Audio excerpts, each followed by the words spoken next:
Welcome to ട്രൈഡൂട്ട്. നമുക്ക് ഇന്നത്തെ ഗോൾഡിന്റെ പ്രൈസ് മൂവ്മെന്റ് അനാലിസിസ് ഒന്ന് നോക്കാം.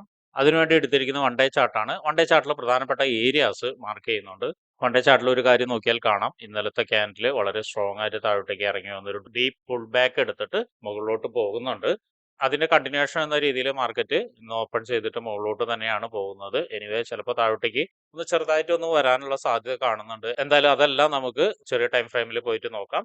നമ്മളിപ്പോൾ അടയാളപ്പെടുത്തുന്ന ഒരു സപ്പോർട്ട് ഏരിയ ആണ്. ഈ ഒരു സപ്പോർട്ട് ഏരിയയുടെ പ്രത്യേകത എന്നുള്ളത് ഇതിന് മുന്നുള്ള ഓൾ ടൈം ഹൈ ആയിരുന്നു. അപ്പോൾ ഇതിനെ ഒരു സപ്പോർട്ട് ഏരിയ ആയിട്ട് മാർക്ക് ചെയ്തിടുന്നുണ്ട്. അതുപോലെ തന്നെ താഴോട്ടേക്ക് ഇറങ്ങുന്ന സമയത്ത് വേറെ വലിയ സപ്പോർട്ട് സോണുകളൊക്കെ കാണുന്നുണ്ട്. തൽക്കാലം അതൊന്നും മാർക്ക് ചെയ്യുന്നില്ല. ഇന്ന് അവിടേക്ക് എത്തുമോ എന്നുള്ള കാര്യം സംശയമായതുകൊണ്ടാണ്.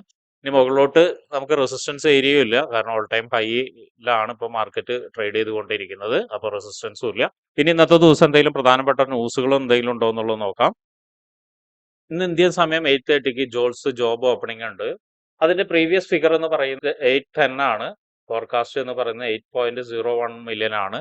അപ്പൊ അതിന്റെ യൂഷ്വൽ ഇഫക്റ്റ് എന്താണെന്നുള്ളത് നോക്കാം.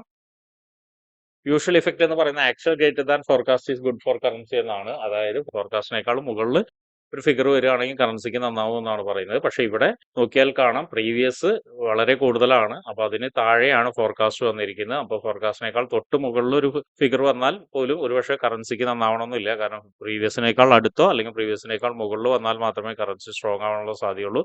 അല്ലെങ്കിൽ ഒരു ചെറിയൊരു മൊമെന്റ് തന്നിട്ട് വീണ്ടും പ്രൈസ് ആക്ഷൻ കണ്ടിന്യൂ ചെയ്യും. അപ്പൊ എന്തായാലും ആ ടൈമിൽ ട്രേഡ് എടുക്കുന്ന ആളുകൾ എല്ലാവരും ശ്രദ്ധിക്കുക. ഒരുപക്ഷെ രണ്ട് സൈഡിലേക്ക് മൂവ്മെന്റ് തന്നിട്ട് നിങ്ങളുടെ സ്റ്റോപ്പ് ലോസ് ഹണ്ട് ചെയ്യാനുള്ള സാധ്യത ഉണ്ട്. അത് ഓർമ്മയിരിക്കട്ടെ. അപ്പൊ ഇനി നമുക്ക് ചാർട്ടിലോട്ട് പോവാം.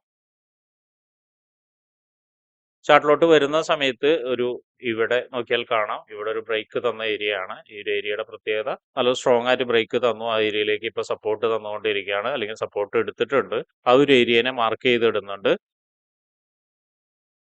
അതുപോലെ തന്നെ താഴോട്ടേക്ക് വരുന്ന സമയത്ത് മറ്റൊരു ഏരിയയും കൂടി ഉണ്ട്. ഇവിടെ ഇതൊരു ഇംബാലൻസ് ഉള്ള ഏരിയ ആണ്. ആ ഒരു ഇംബാലൻസ് ഏരിയയും കൂടി മാർക്ക് ചെയ്തിടുന്നുണ്ട്. ഇവിടെ ഇംബാലൻസ് മാത്രമല്ല, നോക്കിയാൽ കാണാം ഇവിടെ ഒരു തവണ വന്നിട്ട് ഒരു റീടെസ്റ്റും കൂടി എടുത്തതാണ്. റീടെസ്റ്റ് എടുത്തിട്ട് ആണ് ആ ഒരു ഏരിയനെ ബ്രേക്ക് ചെയ്യുന്ന സമയത്ത് നോക്കിയാൽ കാണാം വലിയൊരു ക്യാൻഡിലോട് കൂടിയാണ് ബ്രേക്ക് ചെയ്തിരിക്കുന്നത്. അപ്പൊ ഈ ഏരിയനെയും ഒരു സപ്പോർട്ടായിട്ട് മാർക്ക് ചെയ്തിടുന്നുണ്ട്. അപ്പൊ ഇത്രയാണ് ഇന്ന് പ്രധാനപ്പെട്ട ഏരിയാസ് മാർക്ക് ചെയ്യുന്നത്. ഇനി താഴോട്ടേക്ക് വരികയാണെങ്കിൽ വീണ്ടും ഏരിയാസ് ഉണ്ട്. ഇന്നലെ നമ്മൾ മാർക്ക് ചെയ്ത് വെച്ചിരിക്കുന്ന വളരെ ഇമ്പോർട്ടന്റ് ആയ ഒരു ഏരിയ ഉണ്ട്. അവിടേക്ക് മാർക്കറ്റ് എത്തിയില്ല. അതിന്റെ തൊട്ട് താഴെ വന്നിട്ടാണ് പോയിരിക്കുന്നത്. അതിനെയും ഒന്ന് സപ്പോർട്ടായിട്ട് മാർക്ക് ചെയ്ത് ഇടുന്നുണ്ട്. അപ്പൊ ഇത്രയാണ് 1 അവറിൽ പ്രധാനപ്പെട്ട ഏരിയാസ് മാർക്ക് ചെയ്ത് ഇടുന്നത്. ഇനി നമുക്ക് 50 മിനിറ്റ്സിലോട്ട് പോയിട്ട് എന്തെങ്കിലും എൻട്രി ഓപ്പർച്യൂണിറ്റീസ് ഉണ്ടോ എന്നുള്ളത് നോക്കാം. 50 മിനിറ്റ്സിലോട്ട് പോകുന്ന സമയത്ത് നോക്കിയാൽ കാണാം, ഇവിടുന്ന് ഒരു ട്രെൻഡ് ലൈൻ ഉണ്ടായിരുന്നു. ആ ട്രെൻഡ് ലൈനെ ബ്രേക്ക് ചെയ്ത് താഴോട്ടേക്ക് ഇറങ്ങി ഒരു സപ്പോർട്ട് എടുത്തിട്ടുണ്ട്. ഒരു സപ്പോർട്ട് വന്നിരിക്കുന്ന ഏരിയ എന്ന് പറയുന്നത് നോക്കിയാൽ കാണാം, ഇവിടെ നോക്കിയാൽ കാണാം മാർക്കറ്റ് ഇവിടെ നിന്നൊരു താഴോട്ടേക്ക് ഒരു സപ്ലൈ നടന്നൊരു ഏരിയ ആയിരുന്നു. ആ ഏരിയനെയാണ് വളരെ സ്ട്രോങ് ആയിട്ട് ബ്രേക്ക് ചെയ്ത് മുകളിലോട്ട് പോയത്. ആ ഏരിയയിലേക്ക് വീണ്ടും മാർക്കറ്റ് തിരിച്ചിറങ്ങി ഒരു സപ്പോർട്ട് എടുത്തിട്ടുണ്ട്. ഇവിടെ വന്നിട്ടാണ് സപ്പോർട്ട് എടുത്തിട്ട് മാർക്കറ്റ് കയറിപ്പോയത്. അതിന്റെ പ്രീവിയസ് ആക്ഷൻ പ്രൈസ് ആക്ഷൻ എന്തെന്ന് വെച്ചിട്ടുണ്ടെങ്കിൽ ഇവിടെ നിന്ന് നല്ല രീതിയിലൊരു സപ്ലൈ താഴോട്ടേക്ക് തന്നതുമാണ്.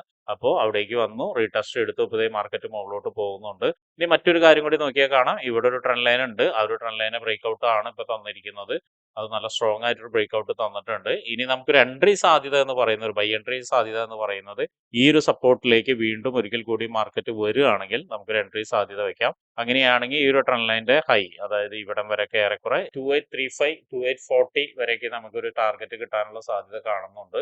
ഈ ഒരു ഹൈനെ ബ്രേക്ക് ചെയ്ത്, ഇന്നലെ ക്രിയേറ്റ് ചെയ്ത ഹൈനെ ബ്രേക്ക് ചെയ്ത് ഒരുപക്ഷെ 2835 2840 വരെ വരാനുള്ള സാധ്യത വളരെ ഇതായിട്ട് കാണുന്നുണ്ട്. അപ്പോൾ അത് ഒരു നല്ലൊരു ഓപ്പർച്യൂണിറ്റി ആണ്. ഇനി ഒരു സെൽ എൻട്രി എന്ന് പറയുന്നത് തൽക്കാലം ഈ ഒരു സപ്പോർട്ട് ഏരിയ, അതായത് നമ്മൾ നേരത്തെ ബ്രേക്ക് ചെയ്ത് മുകളിലോട്ട് പോയി എന്ന് പറഞ്ഞ ഈ സപ്പോർട്ട് ഏരിയയുടെ താഴേക്ക് മാത്രമേ ഒരു സെൽ എൻട്രി ഉള്ളൂ. അപ്പോൾ ഇതിന്റെ താഴെ മാത്രം സെൽ എൻട്രി നോക്കിയാൽ മതി. ഇവിടെ നിന്നൊരു സെല്ല് വരികയാണെങ്കിൽ ഏറെക്കുറെ ഈ ഏരിയ വരെ നമുക്കൊരു ടാർഗറ്റ് കിട്ടാം. 2792 വരെയാണ്, അല്ലെങ്കിൽ 9293 വരെയാണ് ടാർഗറ്റ് കിട്ടാനുള്ള സാധ്യത. ഇവിടെ നോക്കുകയാണെങ്കിൽ മറ്റൊരു കൺഫർമേഷൻ കൂടി കിട്ടും. നമുക്കൊരു ഫിബ് വെച്ച് നോക്കുകയാണെങ്കിൽ കാണാം, ഏറെക്കുറെ ഈ ഒരു ഏരിയ എന്ന് പറയുന്നത് 50യുടെയും 61ന്റെയും ഇടയിലുള്ളതാണ്. അപ്പൊ ഈ ഒരു ഏരിയ വളരെ സ്ട്രോങ് ആയിട്ട് ആക്ട് ചെയ്യാനുള്ള സാധ്യത കാണുന്നുണ്ട്. അതായത് ഒരു ഗോൾഡൻ സോൺ ആയിട്ട് ആക്ട് ചെയ്യാനുള്ള സാധ്യത കാണുന്നുണ്ട്. അപ്പോൾ താഴോട്ടേക്ക് വരുന്ന സമയത്ത് ഇതൊന്ന് ശ്രദ്ധിക്കുന്നത് നന്നായിരിക്കും. അപ്പോൾ ഇങ്ങനെയാണ് രണ്ട് എൻട്രി ഓപ്പർച്യൂണിറ്റീസ് ഉള്ളത്. അപ്പോൾ ട്രേഡ് എടുക്കുന്ന ആളുകൾ എല്ലാവരും സൂക്ഷിച്ചും കണ്ടും തന്നെ ട്രേഡ് എടുക്കാൻ ശ്രമിക്കുക. അപ്പൊ ഇങ്ങനെയുള്ള കാര്യങ്ങളൊക്കെ നിങ്ങൾക്ക് പഠിക്കാൻ താല്പര്യമുണ്ടെങ്കിൽ ട്രേഡ് റൂട്ടുമായിട്ട് ബന്ധപ്പെടാം. അത് ഫ്രീ ആയിട്ട് ട്രേഡിങ്ങിന്റെ കാര്യങ്ങളൊക്കെ നിങ്ങൾക്ക് പഠിക്കാവുന്നതാണ്. അതിനു വേണ്ടിയിട്ട് ഈ വീഡിയോയുടെ ഡിസ്ക്രിപ്ഷനിൽ ഒരു ഗൂഗിൾ ഫോം കൊടുത്തിട്ടുണ്ട്. ആ ഗൂഗിൾ ഫോം കൃത്യമായി വായിച്ച് അതിലുള്ള കണ്ടീഷൻസ് ഒക്കെ ഓക്കെ ആണെങ്കിൽ മാത്രം ഫിൽ ചെയ്യുക. അതോടൊപ്പം തന്നെ ഡിസ്ക്രിപ്ഷനിലുള്ള വാട്സപ്പ് ചാനലിൽ നിങ്ങൾക്ക് ജോയിൻ ചെയ്യാവുന്നതാണ്. അവിടെ ട്രേഡ് റൂട്ടിന്റെ അപ്ഡേറ്റ്സ് ലഭിക്കുന്നതാണ്. അപ്പൊ എല്ലാവർക്കും ഇന്നൊരു പ്രോഫിറ്റബിൾ ഡേ ആവട്ടെ എന്ന് ആശംസിക്കുന്നു.